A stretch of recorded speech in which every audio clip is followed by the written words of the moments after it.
We can start the lecture. Any doubt or questions till now? Magnetism में कुछ भी आपको पूछना है अभी तक जो पढ़ा गया है तो आप पूछ सकते हो, अदरवाइज हम लोग उसके आगे बढ़ेंगे. मैं एक बार क्विकली रिवाइज करा देता हूँ क्या क्या हुआ है, रिमाइंड करा देता हूँ आपको. मैग्नेटिज्म में आपने सबसे पहले बायो-सावर्ट लॉ को पढ़ा था और बायो-सावर्ट लॉ के according dB magnetic field calculate करना लर्न किया था. किसी भी करंट कैरिंग एलिमेंट की वजह से एक इम्पोर्टेंट फॉर्मूला है, काफी दूर तक जाता है. बायो-सावर्ट लॉ के बाद फिर आपने एम्पियर्स लॉ भी लर्न किया था. इसको निकालने के लिए हमारे पास दो लॉज होते हैं, एक बायो-सावर्ट लॉ होता है और another way that we understood is this Ampere's law.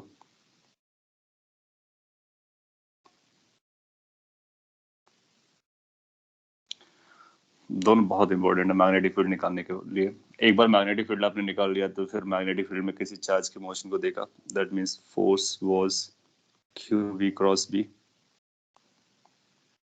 Helical path और circular path, straight line path वो आपने देखा.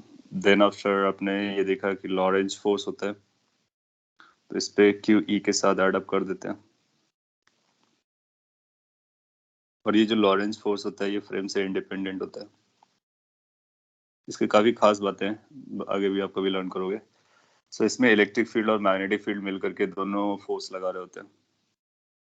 एंड देन फिर आपने करंट कैरिंग एलिमेंट पर फोर्स के बारे में देखा, I integration d l cross B. So किसी मैग्नेटिक फील्ड में अगर कोई करंट कैरिंग वायर प्लेस्ड होता है, सो उस पर फोर्स एक्ट कर रहा होता है, उससे कैलकुलेट करते हैं. यहाँ पर भी कुछ इंपॉर्टेंट पॉइंट्स थे. मैग्नेटिक फील्ड यूनिफॉर्म होता है तो हम इसको आई एल क्रॉस बी लिख देते हैं एंड ऑल दैट. एग्जाम में इस पर भी काफी क्वेश्चंस आते हैं, इस पर भी क्वेश्चंस आने के चांसेस होते हैं, इस पर भी चांसेस होते हैं, एम्पियर्स लॉ पर भी होते हैं, बायो-सावर्ट लॉ पर भी होते हैं. सारे इंपॉर्टेंट है. इसके बाद में आपने कुछ मैग्नेटिक मोमेंट के बारे में लर्न किया, म्यू. ये जो मैग्नेटिक मोमेंट होता है इसको हम आई इंटू ए से रिप्रेजेंट करते हैं, जहाँ पर ए को हम एरिया वेक्टर जैसे यूज कर रहे होते हैं. इसकी भी कैलकुलेशन एग्जाम्स के लिए काफी इंपॉर्टेंट है. वो आपसे मैग्नेटिक डाइपोल मोमेंट कैलकुलेट करवा लेते हैं. तो आप आई इंटू ए लिखेंगे. I is the current in the loop, A is the area of the loop and then direction, both are important. Moreover if there is n number of turns तो आप n से multiply करोगे. ये एक turn के लिए n होगा तो फिर आप यहाँ से n से मल्टीप्लाई कर देते हो. Generally capital N is used for number of turns in the loop. फिर आपने देखा कि अगर इस डाइपोल मोमेंट को आप किसी मैग्नेटिक फील्ड में रखते हैं तो फिर ये इस पर फोर्सेस वगैरह लगते हैं एंड ऑल दैट. सो आपने देखा था कि अगर यूनिफॉर्म मैग्नेटिक फील्ड पे इसको प्लेस करते हो तो इन यूनिफॉर्म मैग्नेटिक फील्ड क्या क्या आता है, फोर्स जीरो आता है. अगर नॉन यूनिफॉर्म केस आएगा तो फिर आप निकालोगे फोर्स जैसे आप निकालना जानते हो, आई एल क्रॉस बी से, और फिर सबको एड अप करोगे. यूनिफॉर्म होगा तो आप डायरेक्टली यहाँ से जा सकते हो. टॉर्क कैलकुलेट करने के लिए आप क्या यूज करते हो, mu cross B. And then potential energy of the arrangement calculate करने के लिए माइनस म्यू डॉट बी होता है. I ask you guys to prove this last one at home using the same concept जो आपने electrostatic में use किया था. आई एम होपफुल कि आप में से कई लोगों ने किया होगा और सभी को करना चाहिए. So, इसको वेरीफाई करना है. इसका प्रूफ हम लोग दे चुके हैं, इसका प्रूफ हम लोग दे चुके हैं. सो यहाँ तक आपने अभी पढ़ रखा है मैग्नेटिज्म में, और जितना भी स्क्रीन पे लिखा गया है सारा इंपॉर्टेंट है. सभी से इक्वेशन बना करके आपसे पूछा जा सकता है.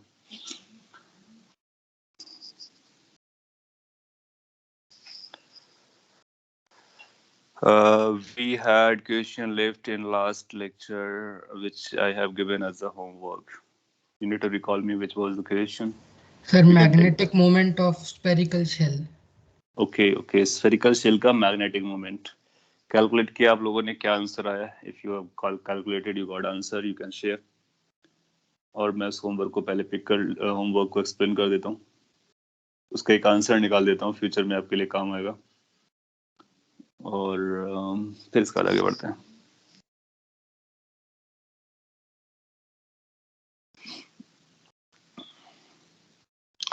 क्यू आर स्क्वायर ओमेगा जैसा आप बता रहे हो. ठीक है, तो उस एग्जांपल से हम लोग आगे बढ़ेंगे। तो ये अब तक की स्टोरी है, मैंने समराइज कर दी, इसी को कैरी करते हैं।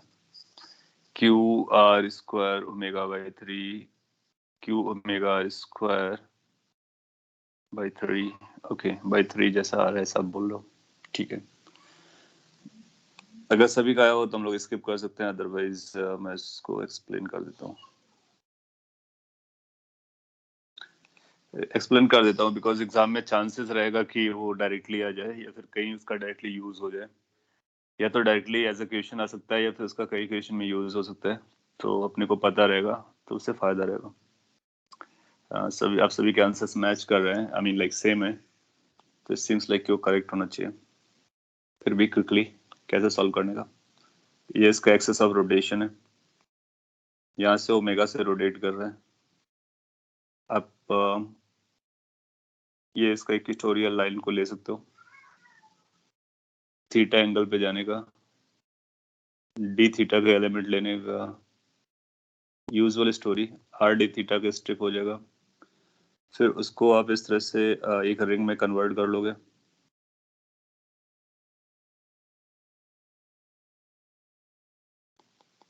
और इसका टोटल चार्ज आपको क्यू दिया गया था, तो इसके पास कुछ डी क्यू चार्ज रहा होगा और ये रोटेट हो रहा है, सो करंट बन रहा होगा। इसका एरिया भी आपको चाहिए, सो फॉर एरिया रिक्वायरमेंट आप ये रेडियस लिखोगे, ये रेडियस को आप आर पकड़ लोगे। एक ट्राइंगल भी आपको समझ जमेगा, इसका रेडियस कैपिटल आर दिया होगा, so you can consider this triangle better to be this one, ऐसा वाला। ये रेडियस आर के बारे में बात कर रहा है, लूप का रेडियस है, ये रेडियस ऑफ द स्फीयर के बारे में बात कर रहा है। From here you have measured this angle theta, so this angle is going to be theta, this is 90 degree, as simple as anything. इसके बाद अपने को पता करना डी म्यू, इसका जो डी म्यू आएगा वो आप देखोगे कि ऊपर की तरफ आएगा, ऐसा ओमेगा की डायरेक्शन में जाता है। आप ऐसा भी याद रख सकते हो, ओमेगा की डायरेक्शन में जाता है। सर वो थीटा वर्टिकल से ले लो ना, वो मतलब थीटा वर्टिकल से लेना चाहता हो, वर्टिकल से ले लो, वर्टिकल से ले लेते हैं, तो उससे लिमिट्स आपकी चेंज हो जाएंगी, थोड़ा सा लॉजिकली सूट कर भी रहा है वर्टिकल, तो ठीक है। ये हमारे पास एक्सिस है, एक्सिस हमारा रेफरेंस रहेगा, तो यहाँ से थीटा मेजर कर लिया, d theta down side measure कर लिया है, तो अभी भी यही स्टोरी रहेगी। तो हमारा अब ये थीटा एंगल बन जाएगा, ये वाला एंगल थीटा हो जाएगा, और जो डाउन साइड का था उसको इरेज कर सकते हैं।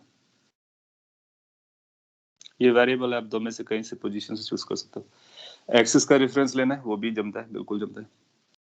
सो अगर ऐसा स्टोरी हुआ तो आप क्या बोलेंगे कि डी म्यू ऊपर की तरफ जाएगा, ये म्यूट ओवरऑल इधर आएगा। So mu is going to be given by integration of d mu. D mu is going to be given by like current, which is di into area. Area is going to be pi r square. अब अपने को क्या करना है, ये सब r के term में ले जाना है या फिर थीटा के टर्म में ले जाना है। थीटा के टर्म में ले जाते हैं। डी आई कैसे लिखने के, उसके लिए आपको डी क्यू लिखना होगा। डी क्यू के लिए क्या लिखोगे, total charge divide by total surface area, which is 4 pi r square, क्योंकि जो चार्ज डिस्ट्रीब्यूटेड है वो सरफेस पे, ये शेल है, स्फेरिकल शेल। सो ये इसका चार्ज पर यूनिट एरिया आ गया, और इस स्ट्रिप पर कितना आया होगा, तो 2 पाई आर उसका पेरीफेरी हो जाएगा। 2 पाई आर, एक बार चेक करते हैं कि ये इसका जो पेरीफेरी होगा वो 2 पाई आर होगा, यस। सर तो और आर डी थीटा से मल्टीप्लाई कर दोगे थिकनेस से, yes. Sir pi r square area तो डिस्क का होगा ना, यहाँ पे रिंग एलिमेंट है। हाँ, ये तो अपने चार्ज पर यूनिट एरिया निकाला है ना आपने, तो चार्ज टोटल कितना है क्यू, और ये चार्ज कहाँ पर डिस्ट्रीब्यूटेड है, स्फीयर के सरफेस पे, तो स्फीयर का सरफेस का एरिया कितना होता है, 4 पाई आर स्क्वायर। सर वो नहीं, वो एक ही जगह लिया हुआ म्यू के एक्सप्रेशन में। अच्छा, म्यू के एक्सप्रेशन में जो लिया है, ओके। म्यू के एक्सप्रेशन में क्या आता है, म्यू के एक्सप्रेशन में आता है I into area, area of the loop. इस लूप को ध्यान से देखोगे तो ये लूप हमारा क्या है, रिंग है। रिंग का रेडियस कितना है, आर, तो इसका एरिया कितना हो जाएगा, पाई आर स्क्वायर। मोमेंट, जो डाइपोल मोमेंट होता है ना, उसके कैलकुलेशन में जो हम एरिया यूज करते हैं, that area is of the loop. अगर कोई भी लूप आपका ऐसा है ना, तो ये जो एरिया होता है वो एरिया लिखते हैं। यहाँ पर लूप हमारा रिंग है, तो पाई आर स्क्वायर हो जाएगा। So d mu is d I into area. अच्छा, इसके बाद आर डी थीटा आ गया। अब यहाँ से थोड़ा सा और सिंप्लीफिकेशन कर सकते हो, तो जब सिंप्लीफाई करोगे 2 पाई कैंसिल हो जाएगा, तो ये बनेगा क्यू आर डिवाइड, एक आर कैंसिल भी हो रहा है, होने देता है। सो ये आ रहा है Q by 2 and there is going to be r downside, upside is going to be r d theta। अच्छा, अपने को चाहिए करंट, सो डी आई कितना हो जाएगा? डी आई की वैल्यू आएगी D Q by T. T is the time period of revolution. जो इसका रेवोल्यूशन का टाइम पीरियड होगा वो इस चार्ज का डी क्यू का भी होगा, तो ये बन जाएगा 2 pi by omega. So is going to be omega by twice pi, that's T value. और डी क्यू के प्लेस पर आप लिख सकते हैं q r d theta upon 2r। Calculation पे आप ध्यान देने का। फिर से जो बनेगा वो अपना फाइनल फार्मूला बन जाएगा। So d I is coming as q omega are d theta divided by down side 4 pi R आ गया। ये डी आई है। अच्छा, ये जो डी आई है वो आर के टर्म में है और थीटा के टर्म में। आर भी वेरिएबल है, थीटा भी वेरिएबल है, तो ये ट्राइंगल हमारे काम आ जाएगा। इस ट्राइंगल में अगर हम आर कैलकुलेट करना चाहें तो अपने को साइन यूज करना चाहिए। तो sine theta perpendicular divide by hypotenuse. So how much the r becomes is capital R sine theta. तो इसकी जरूरत पड़ेगी तब सब्स्टिट्यूट कर लेंगे। सब्स्टिट्यूट कर ही देते हैं क्योंकि अच्छा अभी यहाँ पे करना है, बाद में करके चलेगा। सो म्यू की जो वैल्यू आ रही है उसमें आएगा integration d I which is q omega are d theta divided by 4 pi capital R into pi r square. कौन सा आर? छोटा वाला आर ना। इसमें जो वेरिएबल है वो छोटा वाला आर है, बड़ा वाला आर कांस्टेंट है। You can watch. पाई से पाई डिसअपियर हो गया, हो जाने देते हैं। कॉन्स्टेंट्स को बाहर निकाल लो। क्यू बाहर आएगा, ओमेगा आउटसाइड आएगा, डिवाइडेड बाई 4r आउटसाइड आएगा। Then integration is going to be on this r cube d theta। r cube आएगा। अब देखो क्या है ना, यहाँ पंगा ये हो रहा है, प्रॉब्लम ये हुआ है कि यहाँ पर r है और यहाँ पर थीटा है, जमेगा नहीं। तो इसलिए अपने को r को थीटा के टर्म में लिखना पड़ेगा। जब हम r को थीटा के टर्म में लिखेंगे तो एक r क्यूब आएगा, कैपिटल R क्यूब, उसको बाहर निकालते हैं। तो अगर मैं डायरेक्टली लिखूं तो ये बनेगा क्यू ओमेगा आर स्क्वायर। क्योंकि r क्यूब आया था तो एक r कैंसिल हो गया होगा, डिवाइड बाई 4। इंटीग्रेशन किसका करना था? साइन क्यूब थीटा, इसका इंटीग्रेशन करना था। अब देखो यहाँ पे मैथ्स की भी जरूरत पड़ती है, ऐसा नहीं कि केवल फिजिक्स से काम चलता है। साइन क्यूब थीटा का इंटीग्रेशन अपने को करना है। थीटा कहाँ से कहाँ तक जाएगा? Limits, can you say anything about limits? 0 से 180, 0 से 90, 0 से 360, what should be the limits? तो आपने थीटा वर्टिकल से मेजर किया है। यस, -π/2 0 to पाई आएगा सर, माइनस पाई से पाई। तो जिस तरह से हमने थीटा लिया ना उस हिसाब से अपने को बताना है। जो मैंने पहले लिया था उसको अगर हम लेते हैं तो -π/2 से π/2 बोल सकते थे। इस तरह से लिया तो इनिशियली कहाँ बनेगा? इनिशियली आपका यहाँ पे बनेगा। यहाँ से फिर इसको टिल्ट करके जाते हो और फिर अगर 90 डिग्री तक लेकर के आओगे तो ये सारी रिंग कवर हो जाएंगी, ऊपर वाली। फिर अगर आपको नीचे वाली भी कवर करनी तो यहाँ तक लाना पड़ेगा, तो ये भी रिंग कवर हो जाएंगे। तो हमको 0 से 180 ले जाना चाहिए, 0 से पाई ले जाना चाहिए। अगर इसको -90 से +90 आप बोल रहे हो तो क्या कर रहे होगे कि आप इनको 2 बार काउंट कर रहे होगे। जब यहाँ से थीटा ले जा रहे होगे तब इनको काउंट कर रहे होगे, यहाँ थीटा लेके आ रहे होगे तब इनको काउंट कर रहे होगे। तो नीचे वाला काउंट नहीं हुआ, केवल ऊपर वाला हुआ। By the way answer same आ जाएगा क्योंकि वो सिमेट्रिकल है, बट अलग अलग चार्ज डिस्ट्रीब्यूशन होगा तो फिर अलग अलग आ सकता है। तो अपने को क्या बोलना है कि it starts from 0 goes up to 180। तो 0 से 180 जाएंगे तो हर एंगल पर एक पूरा स्ट्रिप कंप्लीट, पूरा एक रिंग कवर करता है। तो इस तरह से सारी रिंग कवर्स हो जाएंगे। ठीक है, सो अपने को जो आंसर लिमिट लगानी है वो 0 से पाई लगानी है। इसके बाद में साइन क्यूब थीटा को इंटीग्रेट कैसे करते हैं वो आप जानते हो। उसको अगर इंटीग्रेट कर लेंगे तो अपना आंसर आ जाएगा। उसको अगर इंटीग्रेट करना हो तो मैं अलग से यहाँ पे इंटीग्रेट करके कर देता आपको। अगर डायरेक्टली याद हो तो बहुत ही अच्छी बात है। तो अगर आपको साइन क्यूब को लिखना है तो आप लिखोगे sine square theta sine theta D theta, ऐसा आपको बताया गया होगा। 0 से पाई तक जाएगा। अभी साइन स्क्वायर थीटा को 1 माइनस कॉस स्क्वायर थीटा लिख लो, तो ये बन जाएगा 0 से पाई 1 minus cos square theta D theta. हम लोग इसको स्किप भी कर सकते थे, एक साइन थीटा भी है। फिर अपने को कुछ एजम्पशंस लेने पड़ेंगे या फिर सब्स्टिट्यूशन करना पड़ेगा। बेटर टू से सब्स्टिट्यूशन।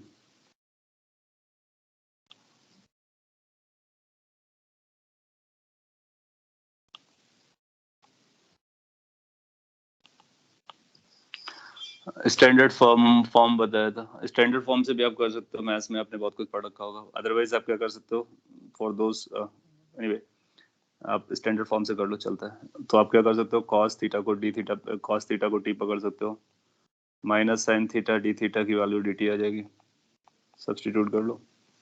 तो ये बनेगा, लिमिट बदल गया, 1 minus T square D T.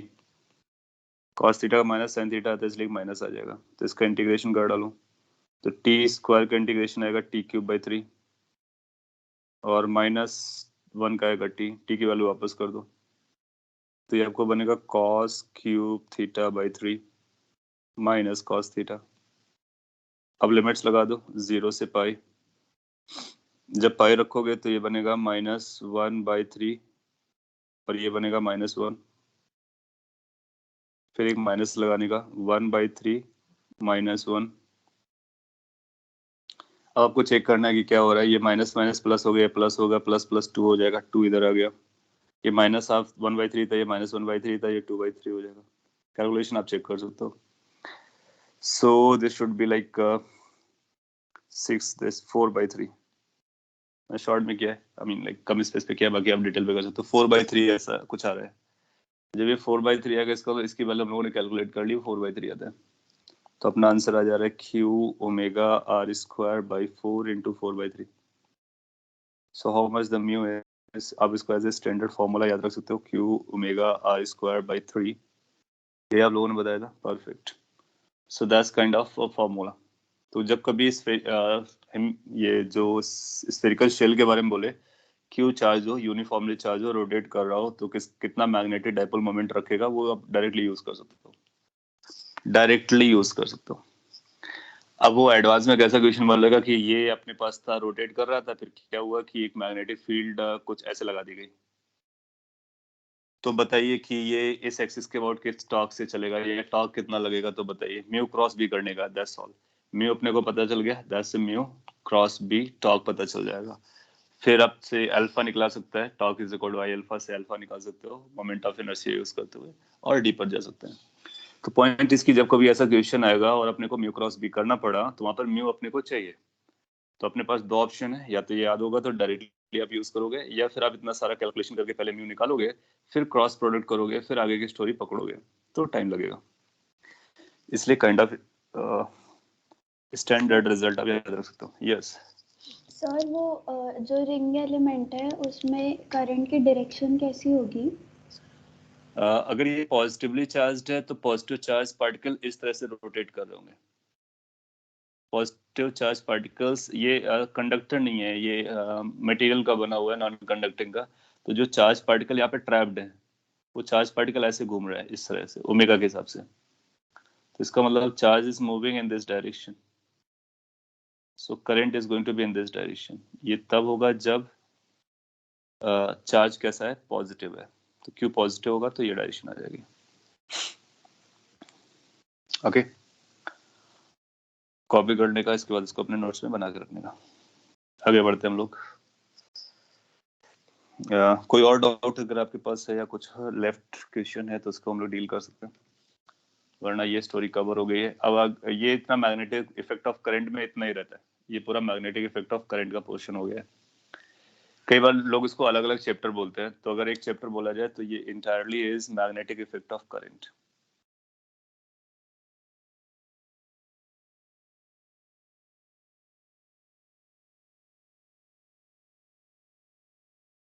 अब इसके बाद क्या होगा, अब इसके बाद हम लोग यूज करेंगे ये मैग्नेटिक फील्ड को फ्लक्स कैलकुलेशन के लिए यूज करेंगे, फ्लक्स के बारे में बात करेंगे कि मैग्नेटिक फील्ड अगर एग्जिस्ट कर रही है तो कितना फ्लक्स जाएगा, फिर फ्लक्स का रेट ऑफ चेंज कैसा होगा, फिर उससे ईएमएफ आएगा, मोशनल ईएमएफ आएगा, इंड्यूस्ड ईएमएफ आएगा, इलेक्ट्रिक फील्ड आएगी, एक नई इलेक्ट्रिक फील्ड आएगी जो अभी तक नहीं थी। अभी तक जो आपने पढ़ा था वो इलेक्ट्रोस्टैटिक था, अब एक इंड्यूस्ड इलेक्ट्रिक फील्ड आने वाली है। उन सब के बारे में हम लोग सीखेंगे।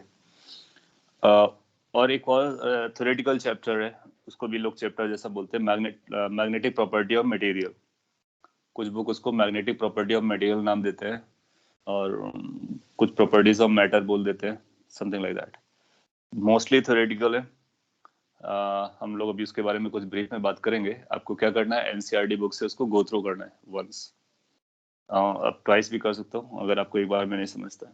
वो थ्योरेटिकल है, क्वेश्चंस आते हैं, कई बार आ जाते हैं और आपकी अंडरस्टैंडिंग के लिए काफी यूजफुल है। सो उस पार्ट को पहले हम लोग कवर कर लेते हैं, मैग्नेटिक प्रॉपर्टीज वाले को, और फिर हम लोग फ्लक्स और इंड्यूस्ड ईएमएफ की तरफ चलेंगे। सो इसको हम लोग बार मैग्नेट हेडिंग डाल देते हैं, परमानेंट मैग्नेट भी डाल सकते हैं हेडिंग। तो इसमें बार मैग्नेट और परमानेंट मैग्नेट में हम लोग मैग्नेट के बारे में भी लर्न करेंगे और मैग्नेटिक प्रॉपर्टीज के बारे में भी लर्न करेंगे। तो पहले हम लोग बार मैग्नेट के बारे में पढ़ते हैं। Bar magnet, sometimes they are also known as permanent magnet, और सिंपली मैग्नेट हम लोग उसको बोल सकते हैं। प्रैक्टिकल लाइफ में आपने कई जगह देखा होगा कि मैग्नेट्स की जरूरत पड़ती है, मैग्नेट्स की जरूरत पड़ती है। सो वो जो मैग्नेट होता है, आपने ऑब्जर्व किया होगा, एक्सपीरियंस किया होगा, अगर उनके दो पार्ट्स रखते हैं तो एक दूसरे को अट्रैक्ट और रिपेल करते हैं। फंडामेंटल क्वेश्चन आपसे कोई पूछ सकता है कि बार मैग्नेट ये अट्रैक्शन और रिपल्शन ये जो शो करते हैं, फोर्सेस लगाते हैं, क्यों, what is the reason behind? तो आपको आंसर कुछ ऐसा देना होगा कि बार मैग्नेट अगर अपने पास है, इसको बार इसलिए बोलते हैं कि ये बार जैसा दिखता है, बार बोले तो इस तरह से रॉड और समथिंग लाइक दैट। सो इस पर आप जानते हो कि अगर एक बार मैग्नेट है तो उसका एक नॉर्थ पोल होता है, उसका एक साउथ पोल होता है, और ये जो पोल्स होते हैं ये उसकी बेसिकली स्ट्रेंथ के बारे में बात कर रहे होते हैं कि जो बार मैग्नेट है कितना स्ट्रेंथ वाला है। उसके बारे में और अभी डीप पे बात करेंगे। अभी फंडामेंटल पॉइंट के बारे में बात कर लेते हैं कि अगर एक बार मैग्नेट यहाँ पे रखा हुआ है और दूसरा बार मैग्नेट आपने यहाँ पे रख दिया, तो ये दोनों एक दूसरे को रिपेल करेंगे या अट्रैक्ट करेंगे? करिए आंसर। तो आपको आंसर देने से पहले हमसे कुछ पूछना पड़ेगा। आपको ये पूछना पड़ेगा कि कौन सा नॉर्थ है कौन सा साउथ है, उसका ये बताइए। हाँ, तो it depends, yes that's good. So अगर हमने यहाँ पे नॉर्थ लगाया और यहाँ पे साउथ बनाया, अब आप बता सकते हो कि क्या होने वाला है। सो अब बोलोगे कि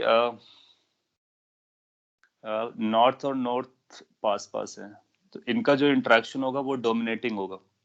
हालांकि ये साउथ इस नॉर्थ के साथ भी इंटरेक्ट कर रहा होगा, ये नॉर्थ इस साउथ के साथ भी इंटरेक्ट कर रहा होगा, ये साउथ इस साउथ के साथ भी इंटरेक्ट कर रहा होगा, बट जो डोमिनेटिंग फैक्टर होगा वो नॉर्थ और नॉर्थ जो क्लोज बाई होते हैं, क्लोज बाई होते हैं। गुड।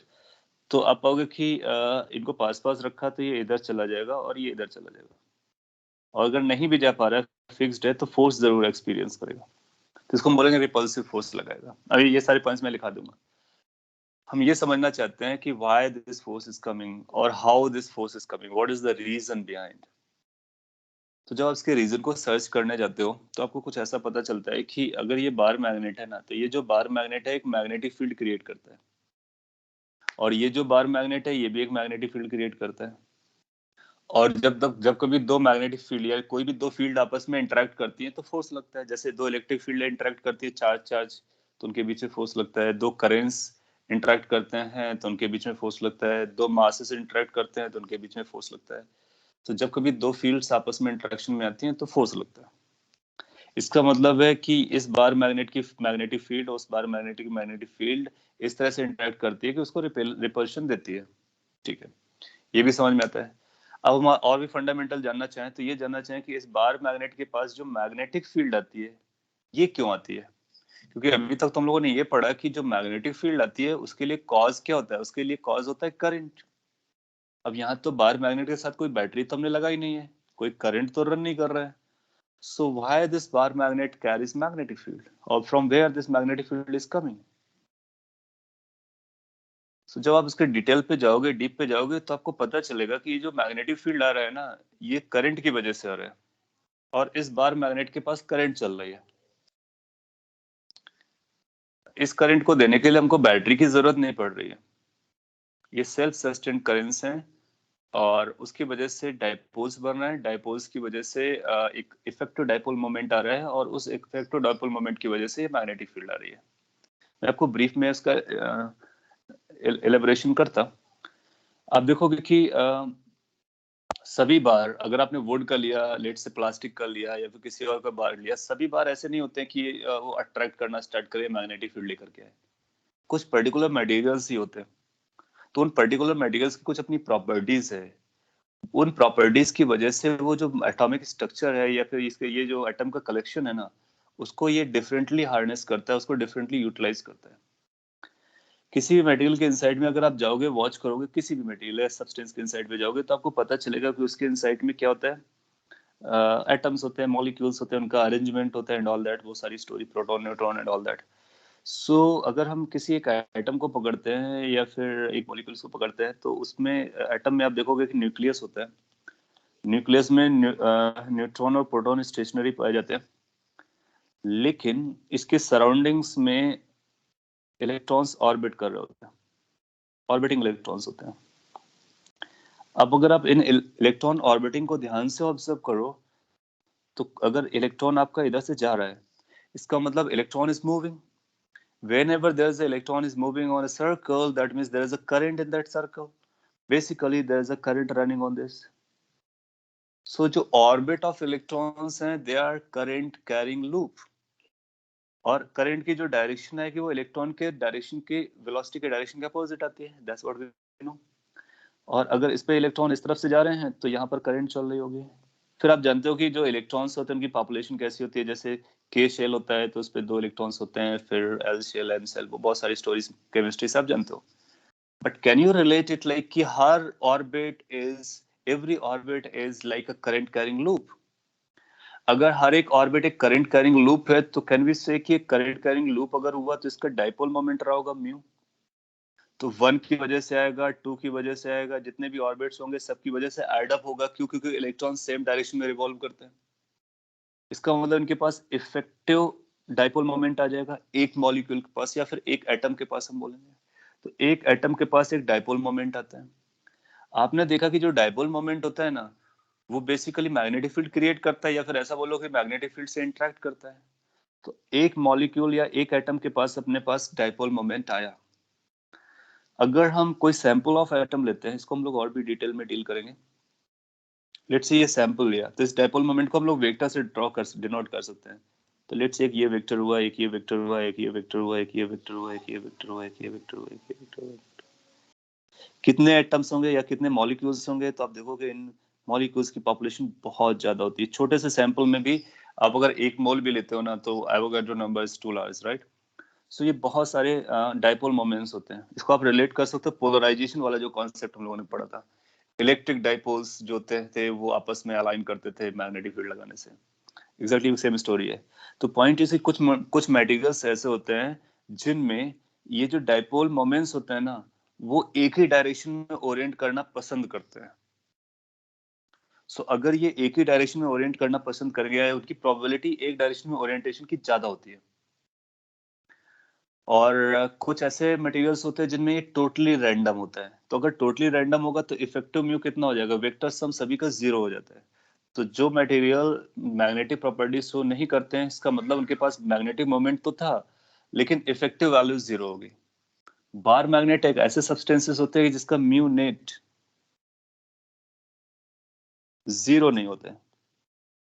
म्यू नेट 0 नहीं होता, इसका मतलब ये इफेक्टिवली डाइपोल मोमेंट का काम कर रहा होता है। The quantity that we learn over here, इस म्यू के बारे में ये बात कर रहा होता है। एक बार ये म्यू आ गया तो म्यू में आप जानते हो करंट होता है, तो इसकी फील्ड होती है, फील्ड की वजह से इसका इंटरेक्शन होता है, तो चलता है। सो ये सभी बार मैग्नेट के इनसाइड में इस तरह के डाइपोल्स चले होते हैं, करंट कैरिंग ऑर्बिट्स होते हैं, उसकी वजह से इस पे मैग्नेटिक फील्ड आती है। सो यहाँ पर भी जो मैग्नेटिक फील्ड आ रही है, the cause of this magnetic field is the current in the orbits. It does not require the current from the battery, it is self sustaining, और उसकी वजह से इफेक्टिव डाइपोल मोमेंट रहता है। ये मैग्नेटिक मटेरियल के साथ होता है। ये किसके साथ होता है? मैग्नेटिक मटेरियल के साथ होता है।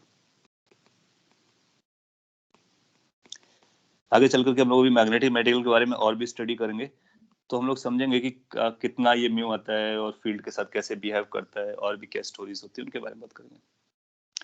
इतना अगर आपको समझ में आया तो आपको बेसिक क्वेश्चन का आंसर मिल गया कि बार मैग्नेट क्यों अट्रैक्ट करता है या रिपेल करता है दूसरे बार मैग्नेट को, या आयरन को, या निकल को। क्योंकि आयरन और निकल जो होते हैं ना, ये सब मैग्नेटिक प्रॉपर्टी कैरी करते हैं। तो आप आयरन का कॉइन लो और बार मैग्नेट लो तो उसको अट्रैक्ट कर लेता है। द रीजन बीइंग कि उसमें डाइपोल मोमेंट्स होते हैं, और डाइपोल मोमेंट आपस में इंटरेक्ट करते हैं। और कैसे जनरेट हो रहे हैं? सिंपल, बेसिक एटम लेवल पे जाने के बाद अपने को पता चलता है। आपने कुछ पूछा है, what does these substances have in special that the effective dipole is not zero? या that's interesting point, that's why I ask you to go through this NCERT. उसमें ये काफी थ्योरी लिखा हुआ है, उसमें आपको बताया जाएगा कि क्या क्या चलता है, और हम लोग भी उसके इंपॉर्टेंट पॉइंट्स को स्टडी करेंगे इसके बाद, बार मैग्नेट को पढ़ने के बाद। और इनफैक्ट उसके डीप पे जाएंगे। डीप पे जाने के बाद हम लोग ये भी चेक करेंगे कि कितना ये डाइपोल मोमेंट आता है, और ये डाइपोल मोमेंट कैसे चेंज होता है, कब तक रिटेन रहता है, और कब इसको नलीफाई किया जा सकता है।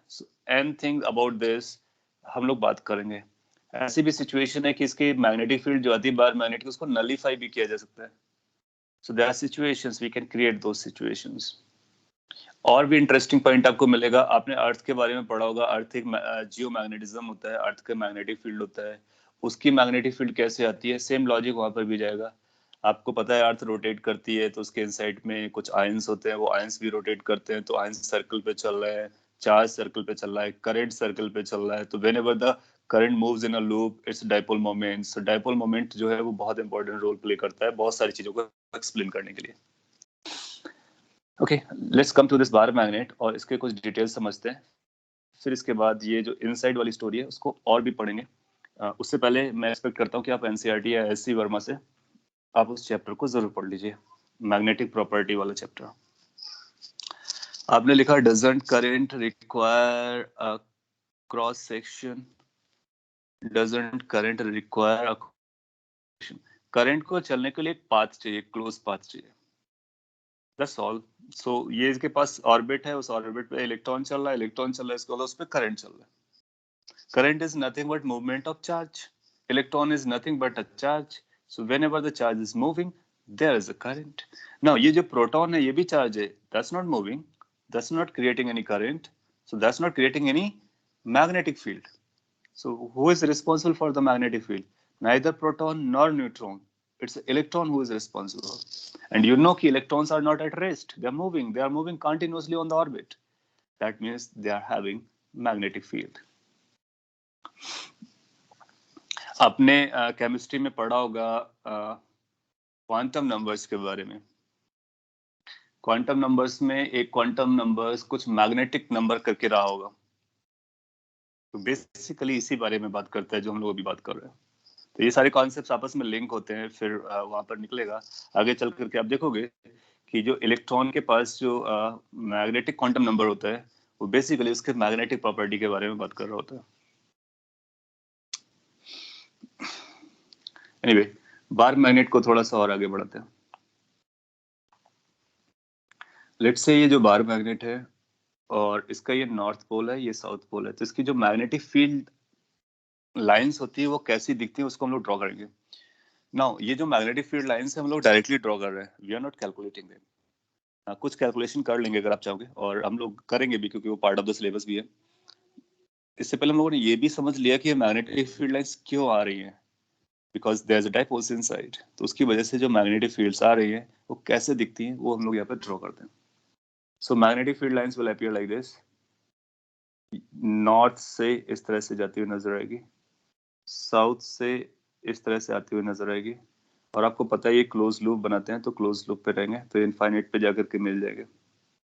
मोर ओवर यहाँ से कुछ ऐसा जाता हुआ आएगा, दे नेवर इंटरसेक्ट्स, तो उनको इंटरसेक्ट भी नहीं होने देना है। फिर क्लोज लूप कुछ ऐसे दिखाएंगे आपको,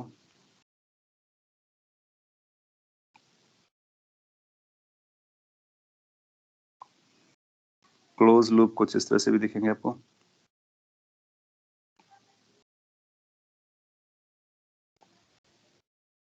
और भी फील्ड लाइंस होंगे।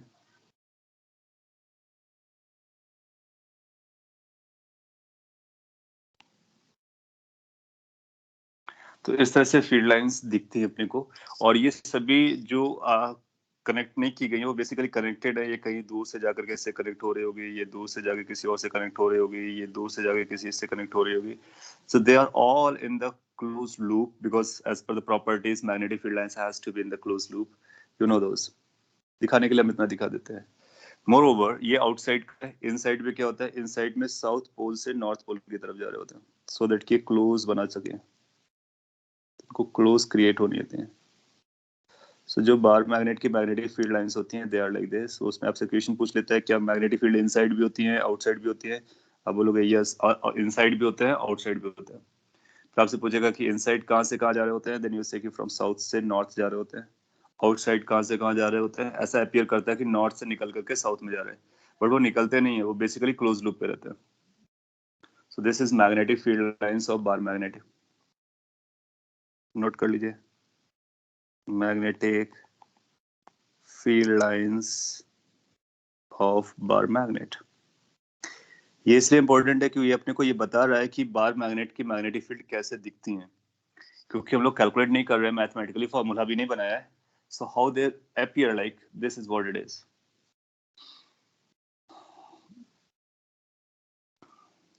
अब आपको किसी पॉइंट पर मैग्नेटिक फील्ड की डायरेक्शन निकालनी हो बार मैग्नेट की वजह से हम लोग निकाल सकते हैं। जैसे कुछ ऑब्वियस पॉइंट्स के बारे में आपको बताता, जैसे इसका परपेंडिकुलर बाइसेक्टर देखो, परपेंडिकुलर बाइसेक्टर के किसी पॉइंट पर मैग्नेटिक फील्ड निकालनी होगी तो टेंजेंशियली इधर आएगी, टेंजेंशियली इधर आएगी, यानी parallel to the bar magnet आएगी और नॉर्थ से साउथ की तरफ आएगी। अब आपसे ऐसा क्वेश्चन पूछा जा सकता है, so you will say कि परपेंडिकुलर बाइसेक्टर पर जाओगे तो जो मैग्नेटिक फील्ड्स होंगे they will be parallel to the bar magnet and they are going to run from north to south. कितना मैग्नीट्यूड होगा दैट्स डिफरेंट क्वेश्चन, बट किस direction में होगा that's we can find out. Moreover अगर axis पे कहीं बात करते हो साउथ पोल के इधर पे होगे तो आप बोलोगे कि ये टूवर्ड द साउथ होगी, that's a magnetic field. North पे यहाँ पर होंगे, नॉर्थ वाली एक्सिस पे, तो ये बोलोगे कि away from the north and parallel to the bar magnet. That's what the magnetic field is. So you can draw the magnetic field at any location, tentatively or qualitatively. Inside में पूछेगा तो आप बोलोगे इनसाइड में magnetic field zero नहीं होती है, inside में मैग्नेटिक फील्ड होती है और वो यूनिफॉर्म होती है।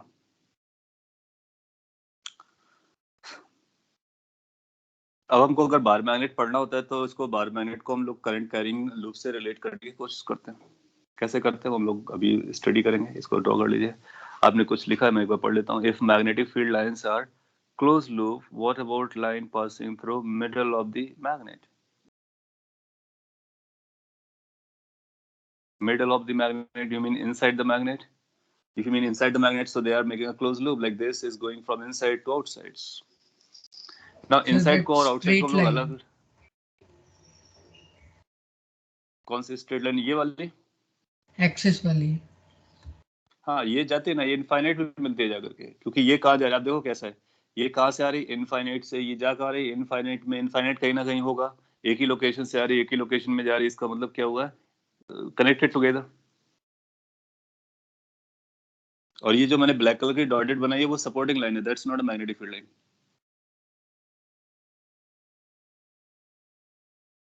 ओके, सो अगर इनफाइनाइट से आ रहा है, इनफाइनाइट भी जा रहा है, इसका वो क्लोज लूप है।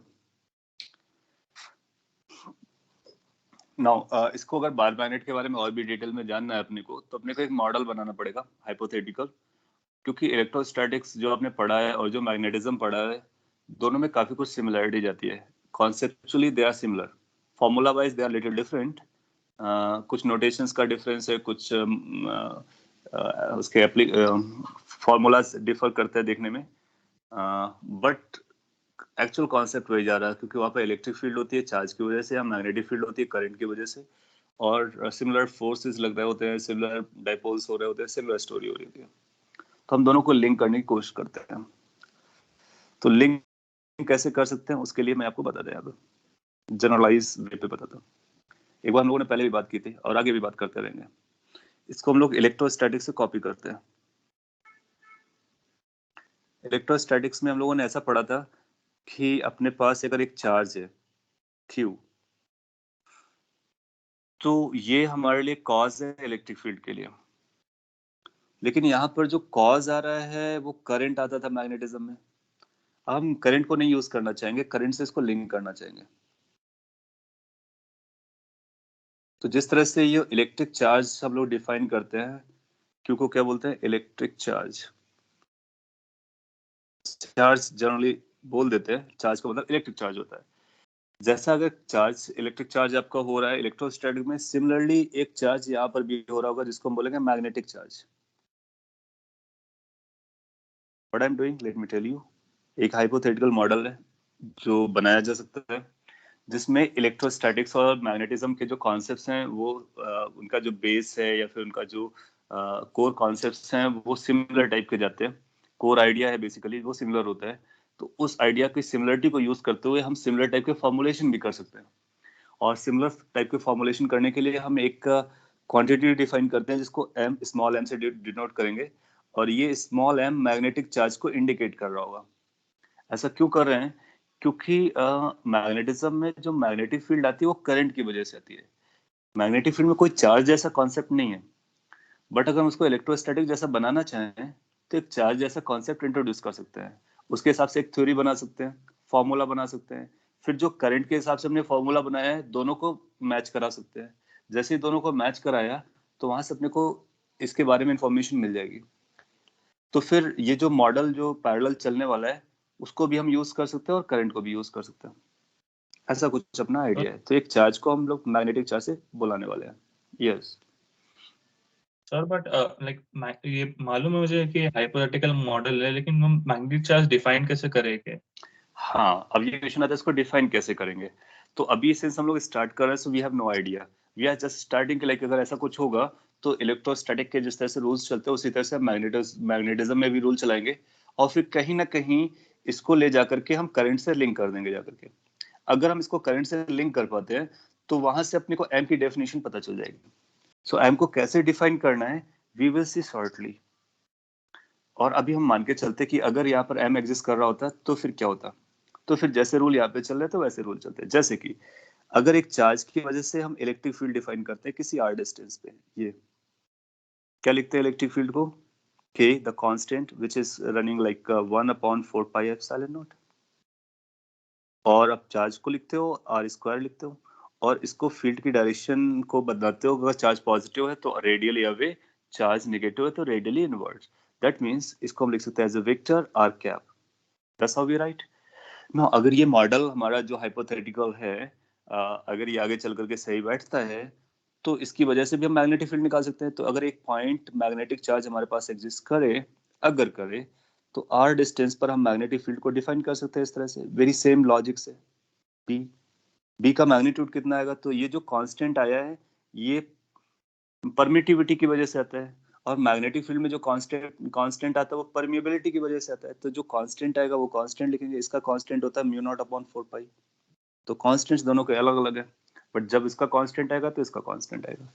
फिर magnetic charge m divide by R square, yes, in what direction? R cap. So इस तरह से हम मैग्नेटिक फील्ड को भी डिफाइन कर सकते हैं अगर हमारे पास मैग्नेटिक चार्ज रहा होता। हम लोग जानते हैं कि हमारे पास जो चार्ज होते हैं वो दो तरह से जाते हैं, एक प्लस क्यू होता है और एक माइनस क्यू होता है, अनलाइक मास। तो मैग्नेटिक चार्ज को भी हम दो तरह से डिफाइन करेंगे, एक पॉजिटिव प्लस एम होगा, एक माइनस एम होगा। सो उसको बोलेंगे positive magnetic charge, negative magnetic charge. Exactly copy paste करने की कोशिश हो रही है। और फिर हम लोग जानते हैं कि अगर अपने पास एक m1 चार्ज है, और या फिर ऐसा बोलो q1 चार्ज है और एक q2 चार्ज है, तो r डिस्टेंस पर है तो यहाँ पर कूलम्बिक फोर्स लग रहा होता है F is equal to k q1 q2 upon r square, k q1 q2 upon r square. Same logic से हम लोग यहाँ पर भी बोल सकते हैं, अगर अपने पास दो मैग्नेटिक चार्जेस हो, एक m1 हो एंड एक दूसरा m2 हो, r सेपरेशन पर हो, तो इनके बीच पर जो मैग्नेटिक इंटरेक्शन लग रहा होगा ये इलेक्ट्रोस्टैटिक फोर्स है, ये मैग्नेटिक फोर्स है। This magnetic force will be the constant which is μ0/4π into m1 m2 upon r square। यहाँ पर हम लोगों ने डायरेक्शन कैसे बोला था? पॉजिटिव चार्जेस और like charges they will repel, unlike they will attract. Exactly यहाँ पर बोलेंगे like magnetic charges will repel, unlike will attract. तो ये पॉइंट आप आगे यूज होने वाला है, इसलिए मैं हाईलाइट कर देता हूँ. Like magnetic charges repel, ये हम लोगों ने लिखा था वहां पर. Unlike attracts.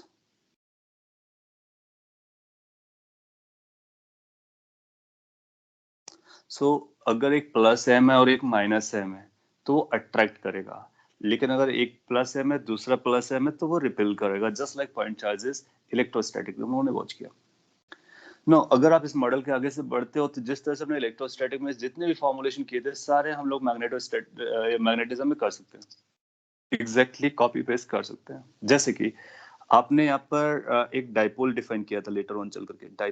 Dipole was Q into D. किया था, बिल्कुल किया था. कैसा अरेंजमेंट था उसका? Let's recall that. उसका अरेंजमेंट था, एक प्लस क्यू चार्ज था हमारे पास और एक माइनस क्यू चार्ज था, और उनके बीच का सेपरेशन D था. इसको हमने इलेक्ट्रिक डाइपोल के नाम से बुलाया था, और इसका डायरेक्शन हमने इस तरह से चूज किया था, माइनस चार्ज से प्लस चार्ज की तरफ. तो ये P का डायरेक्शन था. और जिस तरह से ये इलेक्ट्रिक डाइपोल हुआ था, तो क्या उसी तरह से हम लोग मैग्नेटिक डाइपोल भी डिफाइन कर सकते हैं? इलेक्ट्रिक डाइपोल, इसको मैं हाईलाइट कर देता हूं क्योंकि इसका कोरिलेशन इंपॉर्टेंट है. एंड नाउ सिमिलरली अगर अपने को मैग्नेटिक डाइपोल डिफाइन करना हो तो क्या बोलेंगे? Magnetic dipole. और हमको मैग्नेटिक डाइपोल ऑलरेडी पता है, तो फिर हम यहाँ से रिलेशन पता कर सकते हैं. अच्छा, मैग्नेटिक डाइपोल डिफाइन करने के लिए हमको लिखना होगा एक प्लस है मास, सॉरी मास नहीं बोलेंगे यहाँ पे, magnetic charge. So there will be one plus magnetic charge and another is going to be negative magnetic charge, and the separation between the two should be D. So magnetic moment will be in this direction, and we can write it as by mu, magnetic moment or magnetic dipole moment. So ये जो magnetic dipole moment आ रहा है इसकी value आती है m into D as per this. यहाँ तक अपने कोरिलेशन बना लिया, इसके आगे भी बना सकते हैं. अब आप ध्यान से ऑब्जर्व करो, मैग्नेटिज्म में हम लोग मैग्नेटिक डाइपोल मोमेंट तो ऑलरेडी निकाल चुके हैं. जो हम लोगों ने ऑलरेडी निकाल रखा है मैग्नेटिक डाइपोल मोमेंट, उसको इससे इक्वेट करा देंगे. जैसे हम इसको इससे इक्वेट कराएंगे तो आप पाओगे कि हमको m की डेफिनेशन मिल जाएगी, और फिर उस तरह से हम मैग्नेटिक चार्ज को डिफाइन कर सकते हैं. उस मैग्नेटिक चार्ज की यूनिट पता कर सकते हैं, उसकी डायमेंशन पता कर सकते हैं, और उसको एज ए फिजिकल क्वांटिटी जैसा बोल सकते हैं. फिजिकल क्वांटिटी ना भी बोलेंगे तो चलेगा, क्वांटिटी जरूर बोल सकते हैं क्योंकि ये हाइपोथेटिकल है. सो इसको क्वांटिटी बोल सकते हैं. और फिर ये जो मॉडल है हम कहीं भी अप्लाई कर सकते हैं. जब कोई मैग्नेटिक फील्ड निकालना होगा या मैग्नेटिक फोर्स निकालना होगा या मैग्नेटिक इंटरेक्शन निकालना होगा, हम इलेक्ट्रोस्टैटिक के कॉन्सेप्ट्स को यूज करके मैच करा सकते हैं. ये कॉपी कर लीजिए. अब हम आपको एम की डेफिनेशन की तरफ ले चलते हैं, और फिर जो बार मैग्नेट है, इससे अपने को बार मैग्नेट को समझने में बहुत आसानी रहेगी और सारे कॉन्सेप्ट्स को लिंक करने में काफी आसानी होती है. एक बार मैं फिर से बोल देता हूँ. एक हाइपोथेटिकल चार्ज डिफाइन किया गया जिसको मैग्नेटिक चार्ज बोलते हैं, इलेक्ट्रिक चार्ज के पैरेलल, और फिर सिमिलर कॉन्सेप्ट्स को बोरो कर लिया गया है और सिमिलरली फॉर्मूला बना लिए गए.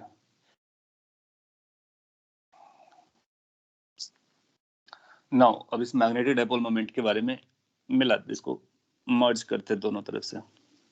हम लोगों ने ये पढ़ा कि म्यू की वैल्यू जो आती है मैग्नेटिक डाइपोल मोमेंट की, वो आती है md, जहां पर m हमारा एक पॉजिटिव चार्ज है और उसके साथ एक नेगेटिव मैग्नेटिक चार्ज रखा गया है, d डिस्टेंस पे रखा हुआ है, और इसकी डायरेक्शन ये. इसको वेक्टोरियली ड्रॉ करना होगा तो ये बना लेंगे. ये अभी हम लोगों ने रिलेट किया.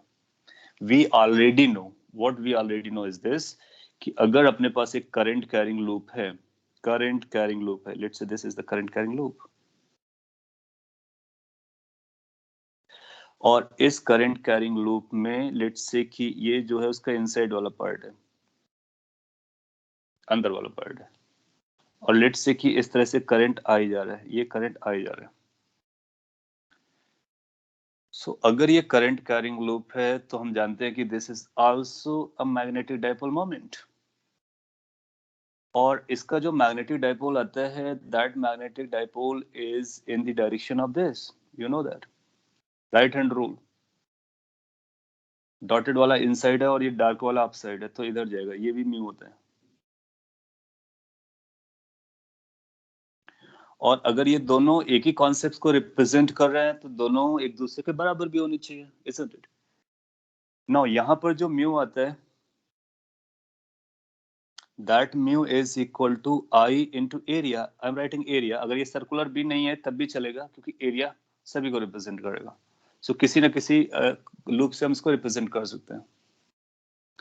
एज्यूमिंग कि एक ही टर्न है, नंबर ऑफ टर्न्स होंगे तो n लगा देंगे। Now this and this must be the same. Now इसका मतलब है जब कभी ऐसा लूप रखा होगा तो this loop can always be represented by this figure.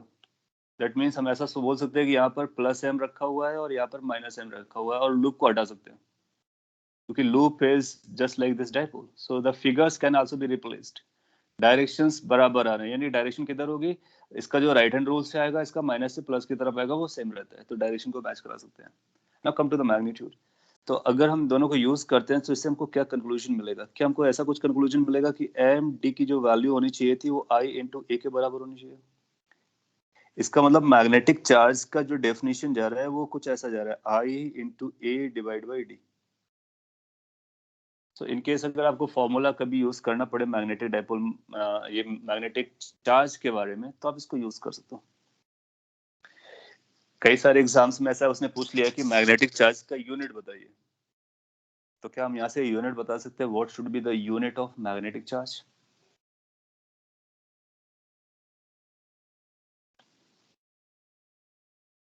Unit and dimension आप ऑलरेडी पढ़ चुके हो तो वहां से हम बता सकते हैं। नहीं, इसको कूलॉम नहीं बोलेंगे, नो। मैग्नेटिक चार्ज का यूनिट कूलॉम नहीं होता है। Coulomb is the unit of electric charge. Sir ampere metre. Exactly यहाँ से आपको पता चलेगा I for ampere, A for area का मीटर स्क्वायर, तो आप ऐसे बोलोगे ampere metre square divide by metre, so this is going to be ampere meter. So magnetic charge is a quantity which has unit as ampere meter. और ये जो ampere metre है ये कूलॉम के बराबर नहीं है, because coulomb is entirely different story, that is electrostatic. We are just making a parallel formulation, we are not equating the quantities, right? So it is ampere metre. और उसको पता करने के लिए कैसे निकाल सकते हो? अगर कोई आपको लूप दिया हो उसका एरिया निकालो, करंट निकालो और डी से डिवाइड कर लो, तो वो डी भी पता चल जाएगा कितने डी पर अपने को ये रखना है, पोल स्ट्रेंथ। इसी एम को हम दूसरे नाम से भी बोलते हैं, this m is also known as pole strength.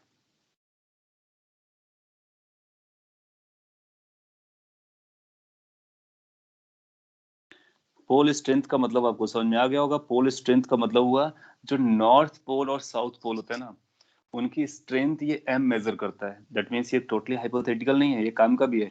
ये बार मैग्नेट की पोल स्ट्रेंथ को बताता है, और पोल स्ट्रेंथ ज्यादा होगी इसका मतलब मैग्नेट हमारा ज्यादा स्ट्रॉन्गर।